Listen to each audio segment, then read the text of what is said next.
The button you need is the share one. It looks like that. It's the big arrow. So if you can give it a share, that'd be bloody lovely. Well, what I wanted to talk about was kind of one of the main reasons why I do this every year, and a lot of the boys sign up to it. So, I mean, Rogers, for example, he messaged me and he didn't even realise that the whole Movember thing was to do with men's cancers, which unfortunately affected him in losing his dad to prostate cancer. But the main one for me, the one that's affected my life most, is the mental health side of things. Sorry, I'm trying to not swear lots and try and make sense. That's why I'm stumbling with words. But yeah, the thing for me from Movember is men's mental health. So men talking about stuff that bothers them. I talked about this last year, and it's still happening. You know, that we've still lost people due to suicide and due to them thinking that they're dying, thinking that they can't speak about it. It's you're not a man if you're in touch with your feelings. It ain't true. I mean, to give you a kind of an update compared to last year. So some of you would remember me doing a fairly emotional video talking about how suicide had affected me in kind of 3 different ways. So there was a friend that many of you know that took his life. All of my mates had someone take their life. So it wasn't someone that I personally knew or was massive friends with. But by that person taking their life, it affected the people that I cared about, that I was hanging around at the time. And I also mentioned that I had a friend who tried, and then I had to, ask that person why. But thankfully, they didn't succeed in taking their own life. But then you've got, as a friend, and this is someone you really care about, you've got to kind of work out why they didn't think that they could talk to somebody about it, why it got to that point. I mean, moving on to the last year or so, that friend that I mentioned there, life's much better for them. And we were all in the pub one day kind of talking about this kind of thing. And that person was there, and I was thinking, and that's all I had in my head was, oh man, this must be tough for them to listen to, us discussing suicide and why people might do it and rah, rah, rah. And you know what? That person had the balls to sit there and talk to those people around them. No one asked him, I didn't force him to or nothing, but he had the balls to speak about it to the group that was there and just be like, yeah, I did this is kind of the reasons, this is what it was. And it gives people and everyone always says it when they see someone that has committed suicide, they're like, wow, what was going through their mind?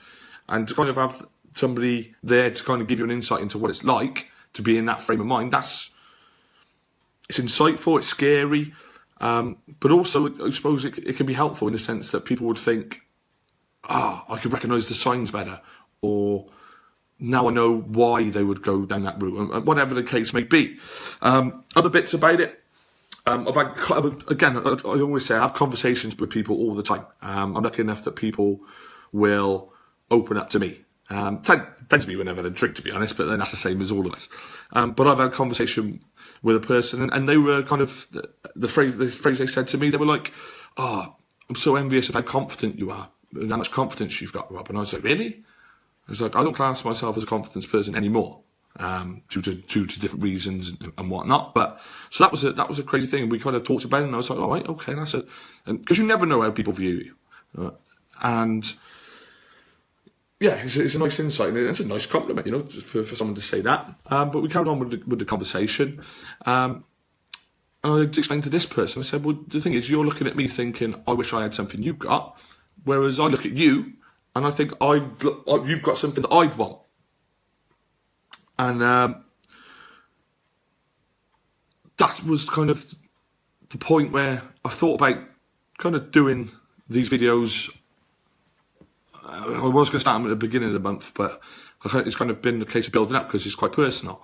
But it's having that realisation that what you're thinking in your head isn't that much different to what everyone else is. It's just because we don't share it, because we don't talk about it, people think they're the only one, and that's what it leads to these bouts of depression and anxiety and all these other conditions that can lead to people taking their own life because they think they're the only one that's got this thought. And yeah, like I said, it got me thinking about how could I get that message across? And pretty much the only way I thought I could do it was kind of use Facebook as a bit of a platform to show that point that people aren't the only thing. You aren't the only person thinking these things or having these silly thoughts in terms of, oh, why am I worried about that? That's a bit silly. Because people worry about the smallest of things. Like, a perfect example. So I had a migraine yesterday. Anyone who's had a migraine will know that a lot of time it affects your vision. Anyone knows me knows that my vision's knackered anyway. So at that point, so I've got my normal knackered vision, and then the migraine comes on, and it takes away even more of my vision. And it brings to me, I got scared. I'm not gonna lie, I generally got scared. Because that's the thing that I think about nearly every day of the week. I could wake up one day and be completely blind. That is a fact, due to whatever knackered my eyes in the first place. But that could happen.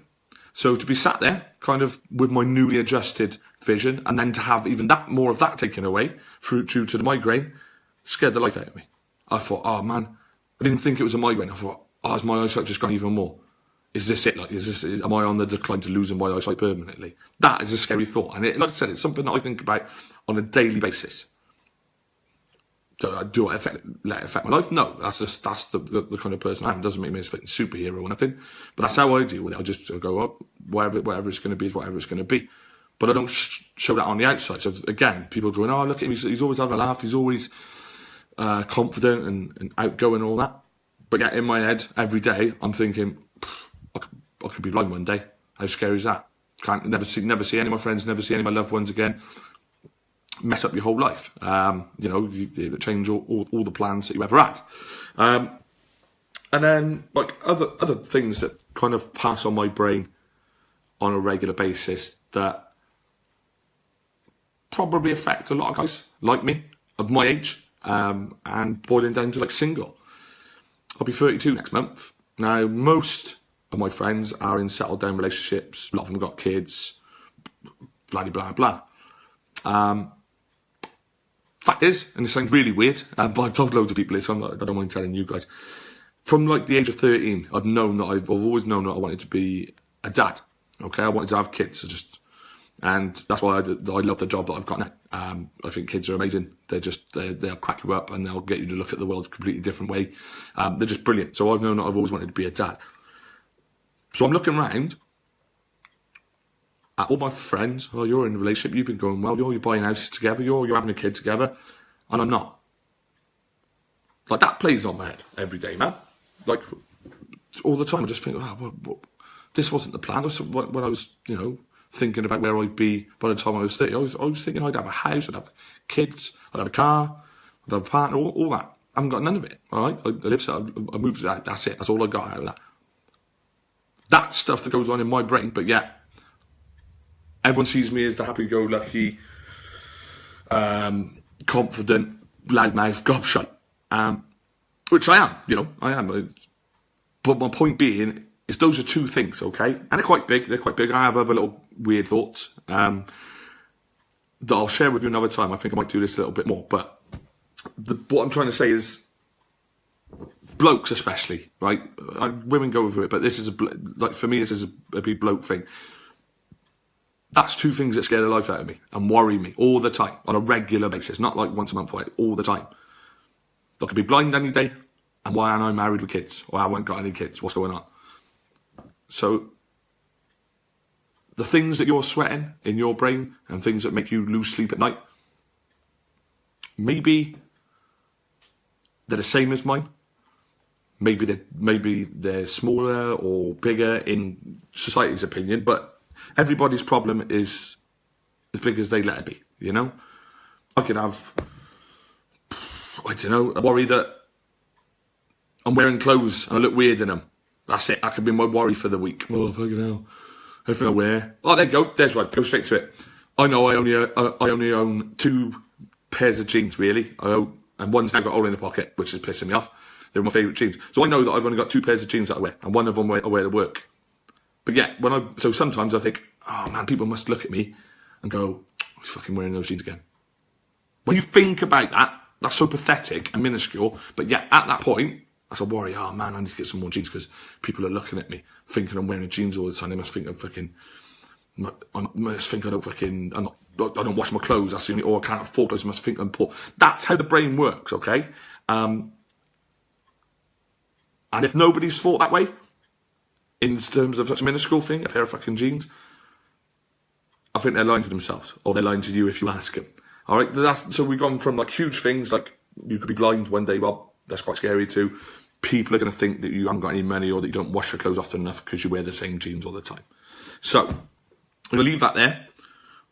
But have a think about it, man. Just like, hopefully it makes some people at ease with whatever they're worrying about at the moment. I'll bore you with some more of my stupid little how my brain works, just to prove that we are all the same in that sense, that we're all worried about such minuscule things.